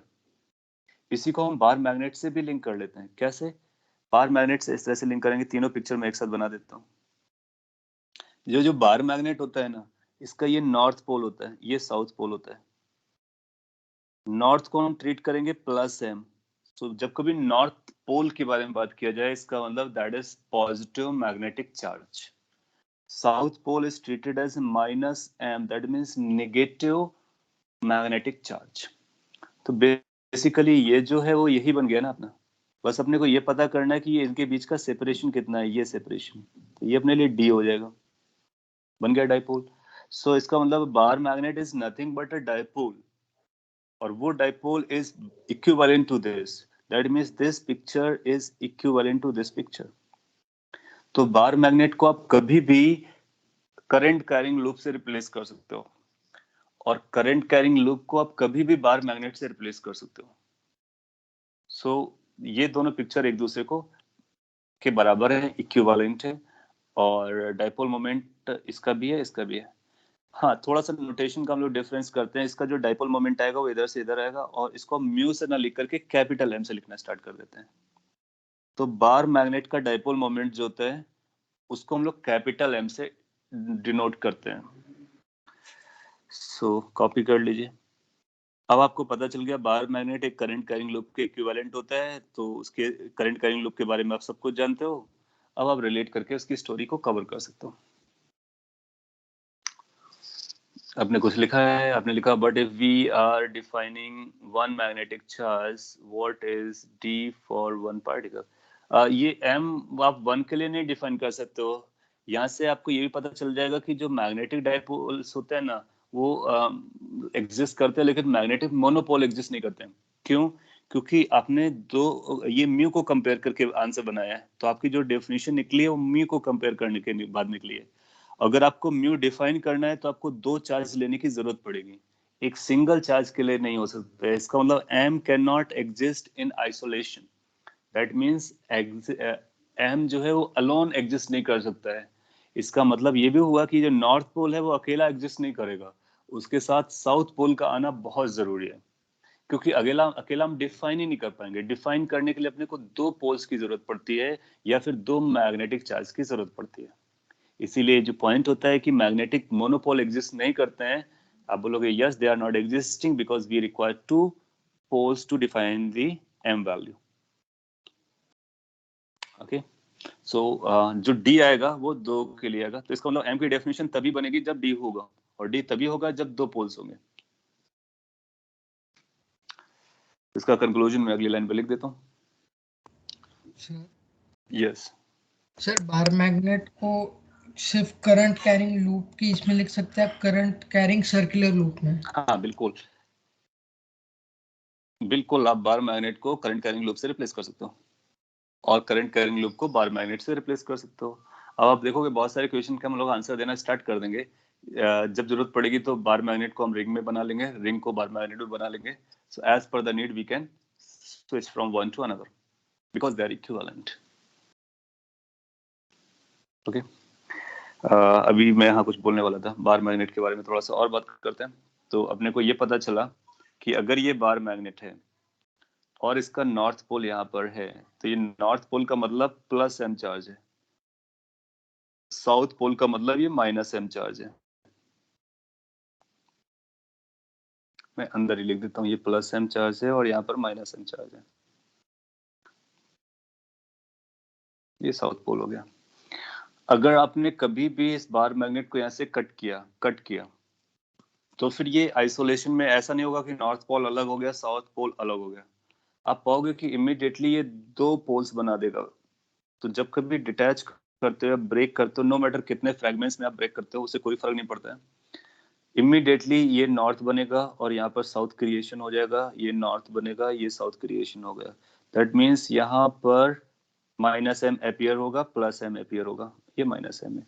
बेसिकली पहले माइनस एम और प्लस एम मिलकर के जीरो था, अब वो अलग अलग हो गया। तो हो सकता है, तो आप इसको जितने भी फ्रेगमेंट्स में डिवाइड करोगे हर बार ये इस तरह से डाइपोल्स बनाएगा। और टोटल चार्ज अभी भी देखोगे, टोटल चार्ज जीरो रहेगा क्योंकि प्लस एम जितने होंगे उतने ही माइनस एम होंगे। सो पॉइंट ये लिखा जा सकता है कि अगर किसी बार मैग्नेट को ब्रेक करते हो नंबर ऑफ टर्न पीसेस में, तो हर पीस के पास दो पोल्स रहेंगे। तो मैं शॉर्ट में लिखता magnetic monopole does not exist. Magnetic monopole exist नहीं करते हैं, अनलाइक द इलेक्ट्रोस्टैटिक। अब देखो इलेक्ट्रोस्टैटिक में एक चार्ज एग्जिस्ट करता है, लेकिन ये एम एग्जिस्ट नहीं करेगा। इसके लिए दो चाहिए, प्लस और माइनस। चार्ज हमारा मोनोपोल में एग्जिस्ट करता है, डाइपोल में भी एग्जिस्ट करता है। तो ये एक डिफरेंस है। तो कई डिफरेंसेस भी हैं, कुछ सिमिलरिटीज भी हैं। अब आपसे कोई पूछता है कि why magnetic monopole does not exist, तो आप बोल सकते हो कि हमारी डेफिनेशन के अकॉर्डिंग डी चाहिए, डी तभी आएगा जब दो होंगे, या फिर अदरवाइज आप बोल सकते हो। तो ये हमेशा डाइपोल के फॉर्म में रहेगा। इसके बाद में अगर आपको इन दोनों को असेंबल कर लो, जैसे आपने दोनों को असेंबल कर लिया, तो एन और साउथ, नॉर्थ और साउथ मिलकर के एक दूसरे को कंज्यूम कर जाएंगे। बेसिकली प्लस एम और माइनस एम मिलकर के कंज्यूम कर जाएगा, तो ये बन जाएगा। तो अगर हम बार मैग्नेट्स को छोटे छोटे टुकड़ों को ऐड करते जाते हैं तो एक बड़ा सा बार मैग्नेट बन जाएगा और एक ही नॉर्थ पोल होगा, एक ही साउथ पोल होगा। मोर ओवर जब ये ब्रेक होता है ना तो उसकी पोल स्ट्रेंथ कम नहीं होती है, so pole strength remain the same. The only difference comes कि उसके बीच का गैप कम हो जाता है, गैप कम हो जाता है, और उसके हिसाब से फिर हमारा अब रिप्रेजेंटेशन बदल जाएगा। कुछ और पॉइंट्स के बारे में बात कर सकते हैं जो बहुत बेसिक है कि अगर ये बार मैग्नेट है तो नॉर्थ पोल बिल्कुल बॉर्डर पे नहीं होता, कहीं बीच पर होता है, समवेयर यहाँ पे लिखते हैं हम। साउथ पोल भी थोड़ा सा अंदर की तरफ लिखते हैं। और अगर अपने को मैग्नेटिक डाइपोल मोमेंट निकालना है, ये एम का मतलब होगा magnetic dipole moment.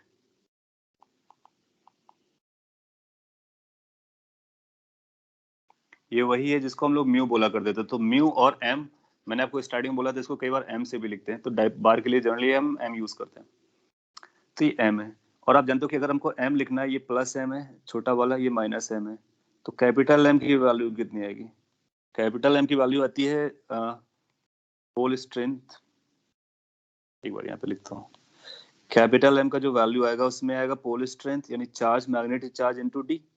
This is how we are going to write the dipole moment. अच्छा, डी का मतलब क्या होगा? D will be having the meaning कि इसको आप इन दोनों के बीच का सेपरेशन पता करो, ये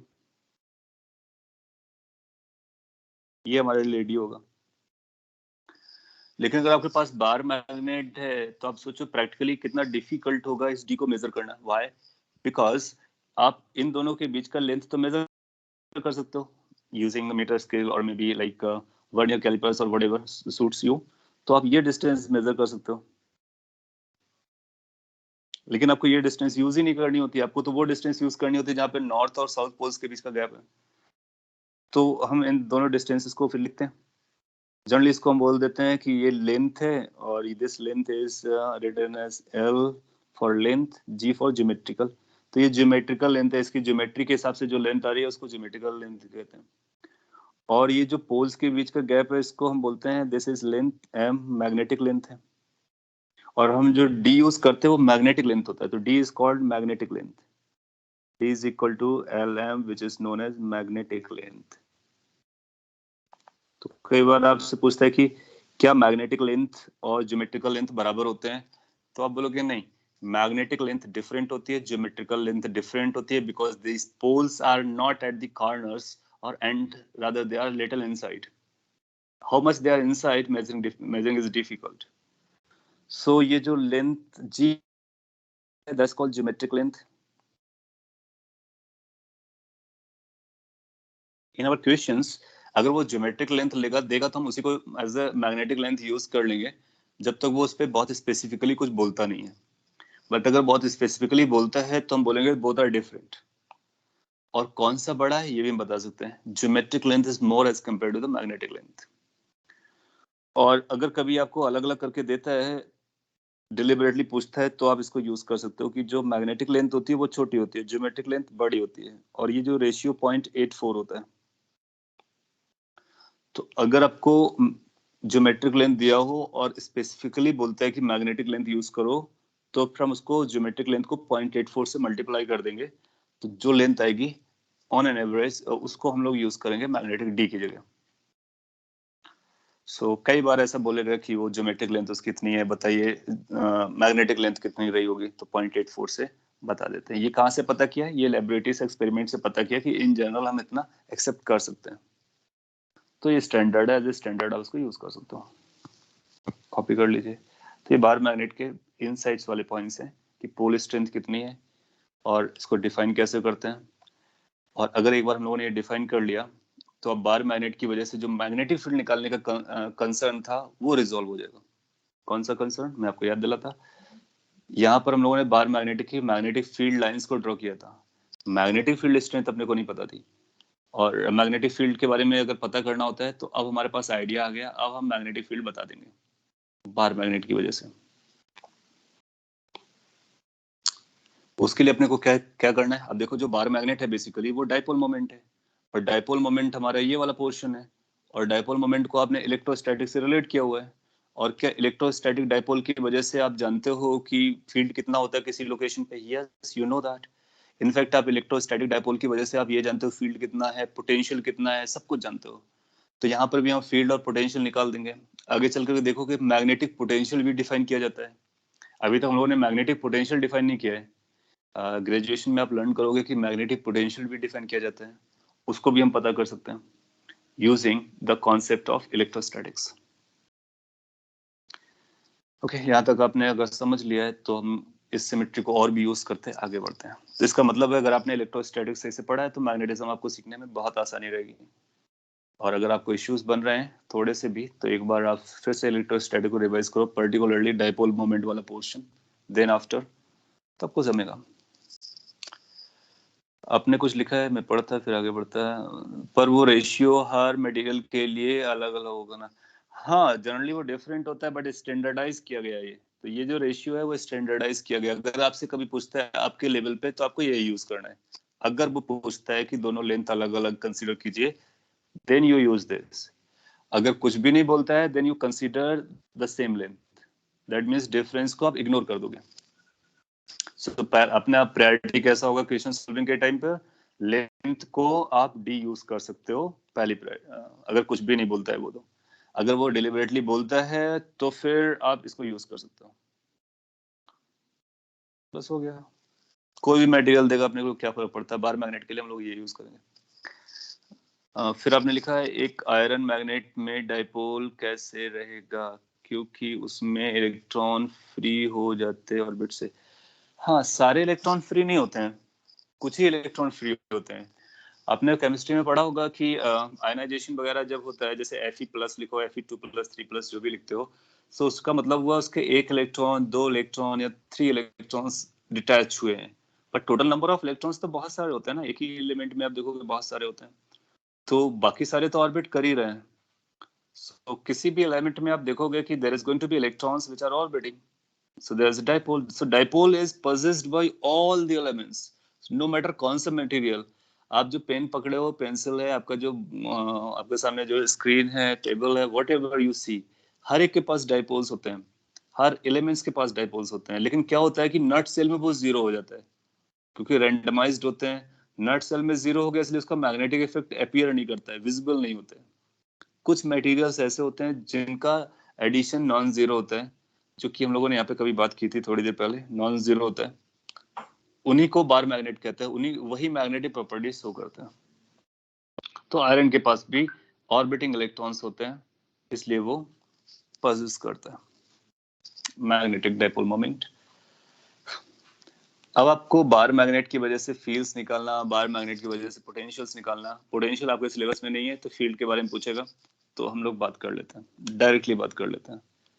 और डायरेक्टली बात करने का मतलब ये हुआ कि अगेन हम एक पार्टीशन करते हैं, इलेक्ट्रोस्टैटिक को याद करते हैं और मैग्नेटिज्म में कॉपी पेस्ट करते हैं। आपको ये याद होगा कि अगर अपने पास एक डाइपोल हुआ करता था, मैग्नेटिक डाइपोल, सॉरी उस समय इलेक्ट्रिक डाइपोल की बात करते थे, इलेक्ट्रिक डाइपोल हुआ करता था। लेट्स से ये इलेक्ट्रिक डाइपोल है। इस इलेक्ट्रिक डाइपोल की वजह से इसको हम पी बुलाया करते थे, यू रिमेम्बर दैट। किसी भी पॉइंट पर जाने के बाद, इसकी लेंथ मैंने ज्यादा बड़ी बता दी, इतनी बड़ी होती भी नहीं है, कम मानते हैं। सो इस पॉइंट पर जो कि r डिस्टेंस पर है, यहाँ से थीटा मेजर करते थे, रिमेम्बर दैट। एक कंपोनेंट ऑफ फील्ड इधर आता था जिसको ER के नाम से जानते हैं। There was another component of field which was in the direction of theta, that is E theta. So किसी भी इलेक्ट्रिक डाइपोल की वजह से ये आ रहा था, ये इलेक्ट्रोस्टैटिक का पार्ट है।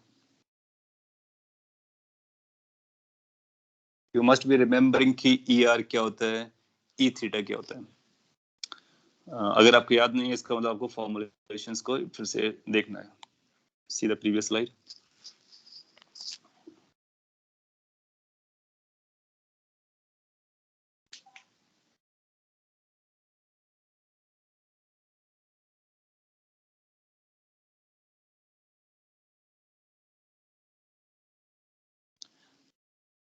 Okay. So come back to this. क्या आपको ER की डेफिनेशन याद है, फॉर्मूला याद है? Anybody remember what this ER used to be? कुछ आप ऐसा लिखते थे K P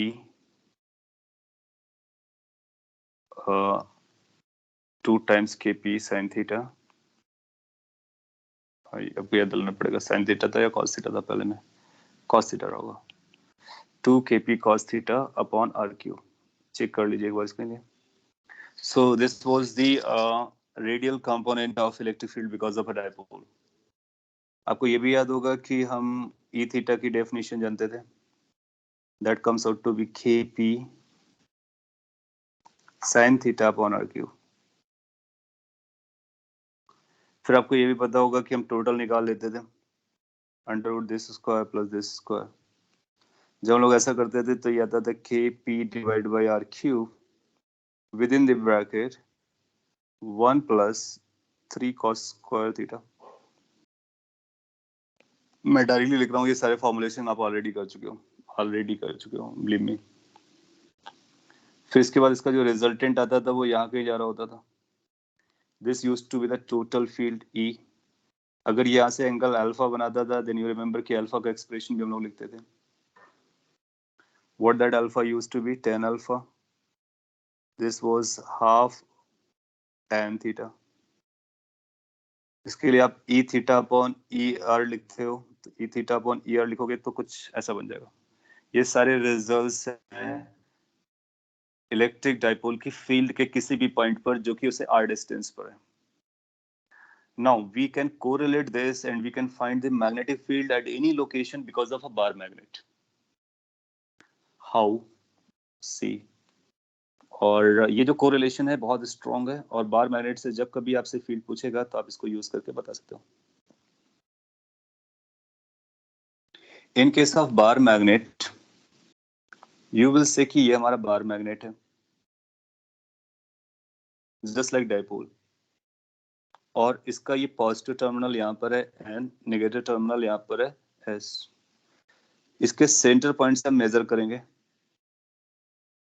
और ये जो पॉइंट है इस पॉइंट पर अपने को फील्ड पता करना. लेट से ये पॉइंट है r डिस्टेंस पर है. इसका जो m होता है आपने देखा था कि इसके m को हम लोग इस तरह से लिखेंगे. m means magnetic dipole moment, capital M, जो कि यहाँ पे p का काम कर रहा है. m को p के जगह पर हम लोग m को रखने वाले हैं. अच्छा, मेजरमेंट कहाँ से करते थीटा का, तो ये जो रेफरेंस लाइन होती है m की डायरेक्शन उससे प्लस चार्ज से, तो एरो की डायरेक्शन से दूसरी तरफ जाते हैं, तो ये थीटा होता है, ये r है. यहाँ पर जो मैग्नेटिक फील्ड्स आएंगी उनको हम लोग डायरेक्टली लिख सकते हैं. एक कंपोनेंट इधर आएगा, क्योंकि सारे कॉन्सेप्ट्स हमने बेसिक वही लिए हैं तो आगे भी कैलकुलेशन वही जाएगी. इसको हम बोलेंगे this is b radial and one is going to be in this direction. This we can call it as a b theta tangential. इनका जो इक्विवेलेंट आएगा, equivalent will be somewhere there. उस इक्विवेलेंट को हम b बोल सकते हैं, total b, और ये अल्फा एंगल हो गया, ये हमारा b हो गया. एग्जैक्टली कॉपी पेस्ट है. आपने देखा हमारे रूल्स भी एग्जैक्टली, बेसिक फार्मूला एग्जैक्टली बन रहे हैं, तो सारी कैलकुलेशन भी एग्जैक्टली जाएगी. तो बी आर को हम डायरेक्टली कॉपी कर सकते हैं. B r radial component of magnetic field is going to be the constant to magnetic dipole cos theta r cube. So आप 2 लगाओगे, कांस्टेंट यूज करोगे. कांस्टेंट इसका क्या होता है, म्यू नॉट अपॉन 4 पाई होता है. Constant is different.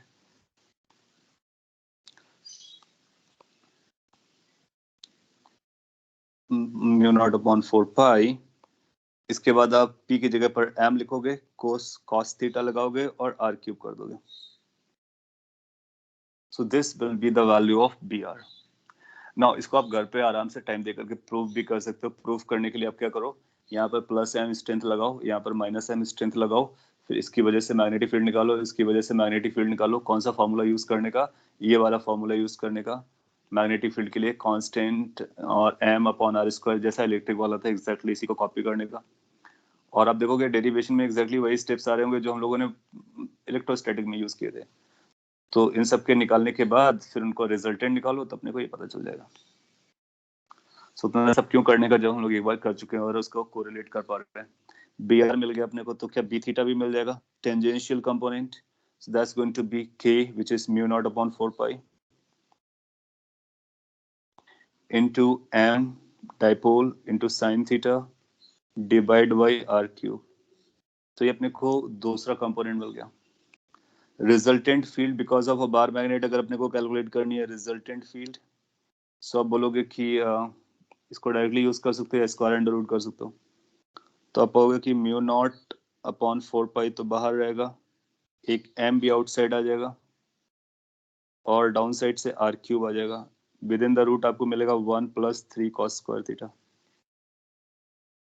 Not only this, आप ये अल्फा के बारे में बात कर सकते हैं। टेन अल्फा कितना आएगा? Tan alpha is going to be half tan theta.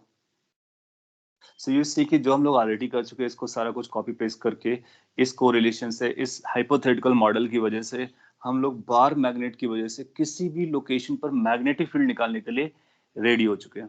उसके लिए अपने को क्या पता होना चाहिए? उसके लिए अपने को एम नोन हो जाना चाहिए। इसका मतलब किसी बार मैग्नेट के बारे में जानने का मतलब हुआ है उसका एम पता होना चाहिए, capital M, that means magnetic dipole moment. और मैग्नेटिक डाइपोल मोमेंट अगर नहीं पता है तो पोल स्ट्रेंथ अपने को पता होना चाहिए, पोल स्ट्रेंथ के साथ साथ डिस्टेंस पता होना चाहिए। सो अगर एक बार हमको एम मिलता है तो अपना पूरा स्टोरी कवर हो जाता है। हम किसी भी पॉइंट पर मैग्नेटिक फील्ड का मैग्नीट्यूड, डायरेक्शन प्रॉपर्ली निकाल करके बता सकते हैं। अगर आप इस चीज को पूरा समराइज करोगे देन यू विल लर्न किया, देन यू विल रियलाइज कि आज जो आपने लर्न किया है वो बहुत बड़ी चीज की है कि किसी भी बार मैग्नेट की वजह से किसी भी लोकेशन पर कितना मैग्नेटिक फील्ड होता है वो आप बता सकते हो। कॉपी कर लीजिए। और एक बार ये रिलेट कर लिया है तो इसके आगे वाले कॉन्सेप्ट्स भी रिलेट कर सकते हैं। जैसे कि अगर इलेक्ट्रिक डाइपोल हमारा इलेक्ट्रिक फील्ड में रहता था तो टॉर्क लगता था, फोर्स लगता था, एनर्जी होती थी। सिमिलरली बार मैग्नेट के साथ क्या होने वाला है वो भी कहा जा सकता है। सो क्विकली मैं उसको भी लिस्ट कर देता हूँ और फिर आप थोड़ी सी प्रैक्टिस कर लोगे, कवर अप हो जाएगा बार मैग्नेट। कोरिलेशन बना पा रहे होगे? आई डोंट थिंक ये बहुत ज्यादा टफ जा रहा होगा।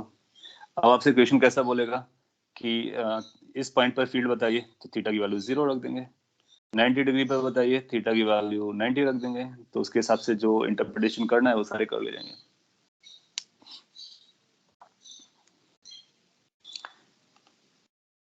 लेट्स से कि एक बार और पार्टीशन करते हैं और कुछ और कोरिलेशन को यूज कर लेते हैं।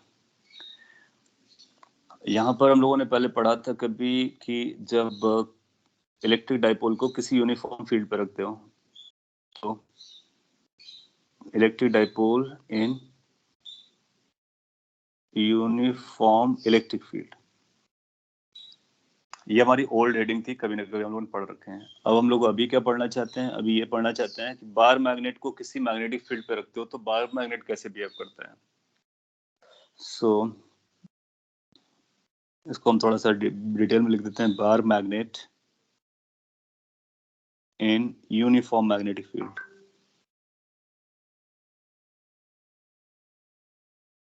सो एक यूनिफॉर्म मैग्नेटिक फील्ड में अपने ने बार मैग्नेट को रखा है, तो बार मैग्नेट कैसे बिहेव करने वाला है उसके रिलेशंस हम लोग देखते हैं।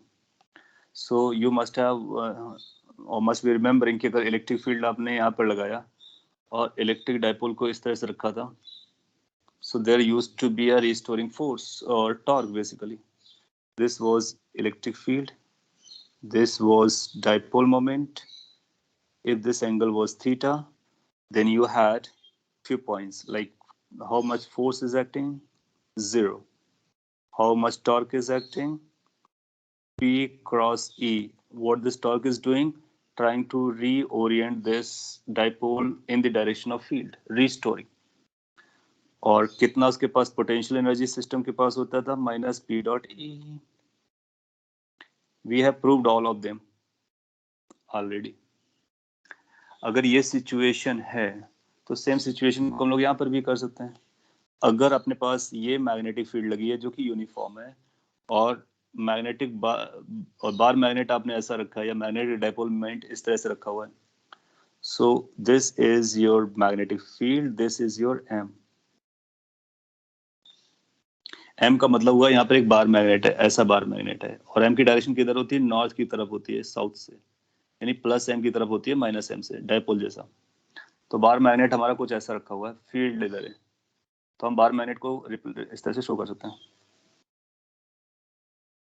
कितना एंगल ये बन रहा है? लेट्स से ये जो एंगल बन रहा है ये थीटा एंगल है, जस्ट लाइक दिस। तो how much that force will be acting, आपसे ऐसा पूछेगा कि ऐसा रखा गया है बार मैग्नेट, किस एक्सेलरेशन से बार मैग्नेट चलेगा बताइए। तो फोर्स हमको पता करना पड़ेगा, सो आप कॉपी पेस्ट कर लीजिए. How much force is going to act? 0. That means this bar magnet will not accelerate at all, not at all. फिर आपसे पूछेगा how much the torque is going to act. So torque is going to be equal to dipole cross field. तो यहाँ पर भी हम लोग वही करने वाले हैं, magnetic dipole cross magnetic field.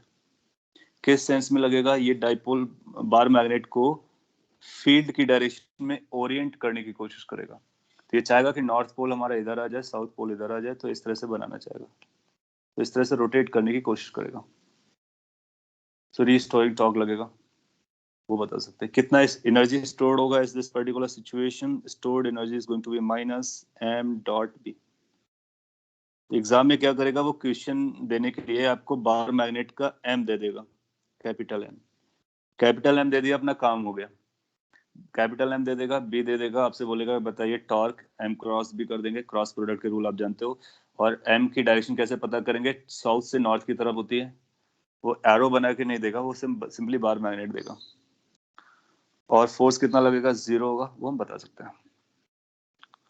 तो ये सारा कोरिलेशन या इतने जल्दी हम लोग जो लर्न कर पा रहे हैं, that is simply because of this hypothetical model, जिसमें हमने पोल स्ट्रेंथ या फिर मैग्नेटिक चार्ज को डिफाइन किया और मैग्नेटिज्म के जो फॉर्मूलाज थे वो इलेक्ट्रोस्टैटिक के फॉर्मूलाज के जैसे बना दिए और फिर उनको कोरिलेट कर लिया. उससे अपने को सारे फॉर्मूलाज को कॉपी करने में हेल्प हो गया. कॉपी कर सकते हो. और इस पर बेस्ड क्वेश्चन आपसे एग्जाम में पूछता रहता है, तो अपने को उनको सुटेबली आंसर करना है. छोटा सा क्वेश्चन में 5 मिनट बचा हुआ है, उसमें कवर कर लेता हूँ. काफी स्टैंडर्ड टाइप का है और रिलेवेंट भी है इस समय, तो उसको पता कर लेते हैं. एक बार आप कॉपी कर लें इसको.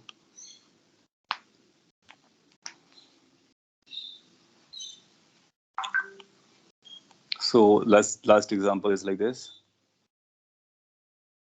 आपसे ऐसा बोलेगा कि अपने पास एक बार मैग्नेट है, ये नॉर्थ में है और ये साउथ है, और जहां पर ये बार मैग्नेट प्लेस्ड है there is a uniform magnetic field existing. So uniform magnetic field is like this.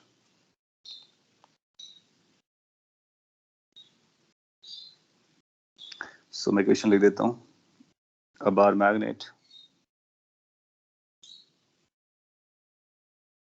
Of, bar magnet का जो डाइपोल मोमेंट है वो कैपिटल M है, वो अपने को पता है.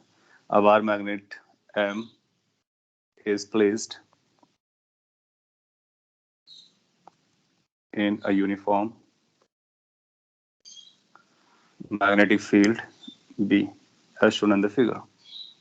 कैसा रखा हुआ है? तो M की डायरेक्शन और B की डायरेक्शन पैरेलल रखी हुई है. If magnet is slightly rotated, then find its time period. और ऐसा ही बोल सकता है कि देन प्रूव कि ये SHM करेगा, और अगर SHM करेगा तो उसका टाइम पीरियड क्या होगा. कैसे सॉल्व करने का? आप बोलोगे कि आपके पास एक बार मैग्नेट था, वो ऐसा रखा हुआ था, ये उसका M है इनिशियली. आपने इसको स्लाइटली रोटेट कर दिया है. रोटेट करने का मतलब मे बी लाइक कि आपने इसको इस तरह से टिल्ट कर दिया है. कैसे रोटेट किया है?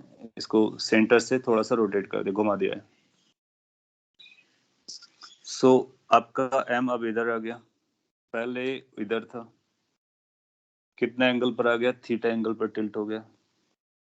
और B की डायरेक्शन यही है जो M की डायरेक्शन थी.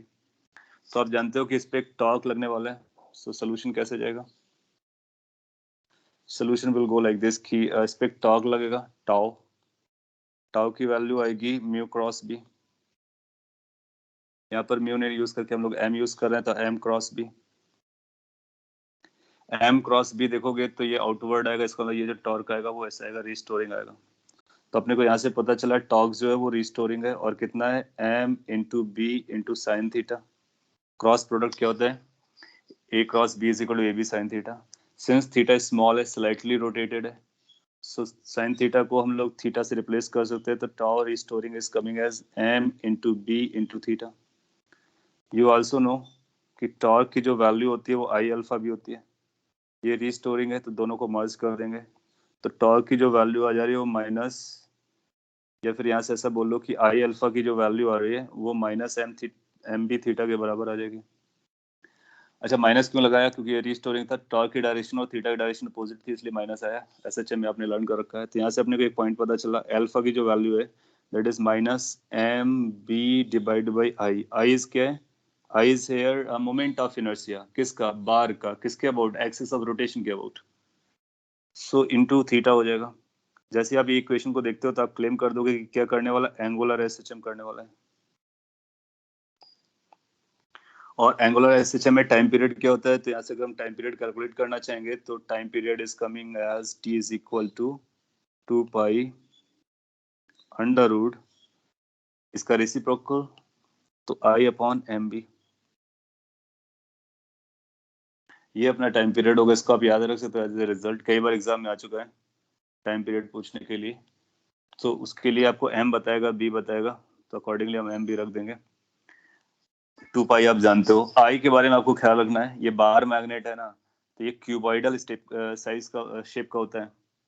तो उसका अगर अपने को मोमेंट ऑफ इनर्शिया निकालना है तो इस एक्सिस के ओर निकालना पड़ेगा। मैं एक बार लिख देता हूँ, हमेशा के लिए आप याद रख लो। यहाँ से रोटेट किया गया, इसका रोटेशन ऐसे हुआ है थीटा से। तो एक्सिस जो है वो स्क्रीन के परपेंडिकुलर जा रही है और इस तरह से जैसा दिखाया जा रहा है।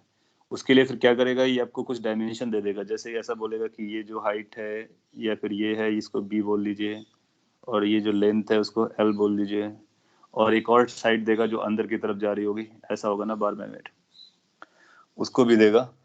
तो आप जानते हो कि जो एक्सिस के पैरेलल साइड होती है वो मैटर नहीं करती है, तो वो जो भी होगा फर्क नहीं पड़ेगा, केवल ये दोनों फर्क पड़ेंगे। तो मोमेंट ऑफ इनर्शिया कितना लिखा जाएगा?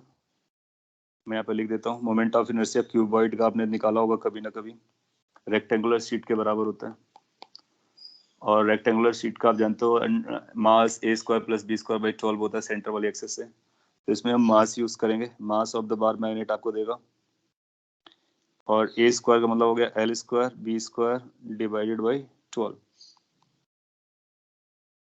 आप गलती ना करें इसलिए मैंने यहाँ पे लिख दिया है, और इसी को आप यूज करोगे। एल पता होगा, बी पता होगा, मास दिया जाएगा। मास को हमने एम नहीं लिखा क्योंकि आप कंफ्यूज ना हो जाओ, बहुत सारे एम चल रहे हैं। तो जो भी मास होगा उस मास को यूज करोगे, लेंथ को, वेट और उसकी हाइट को यूज करोगे, 12 से डिवाइड कर दोगे और ये अपना आंसर आ जाएगा। कॉपी कर लीजिए, ये example as well as a standard result future में काम आने वाला है। आपको मैंने एडवाइस किया, फिर से मैं बोल देता हूँ कि आप एक बार एनसीईआरटी एससीबी से एक बार इसको जरूर पढ़ लीजिए, बार मैग्नेट और magnetic properties of material, next class से पहले, क्योंकि नेक्स्ट क्लास में हम लोग काफी थ्योरेटिकल और भी एस्पेक्ट्स पढ़ने वाले हैं, तो वो आपको जल्दी समझ में आएगा, अच्छा समझ में आएगा। Okay, that's all for the day. If you have any query, question और concern, you can ask quickly, otherwise we can wind it off.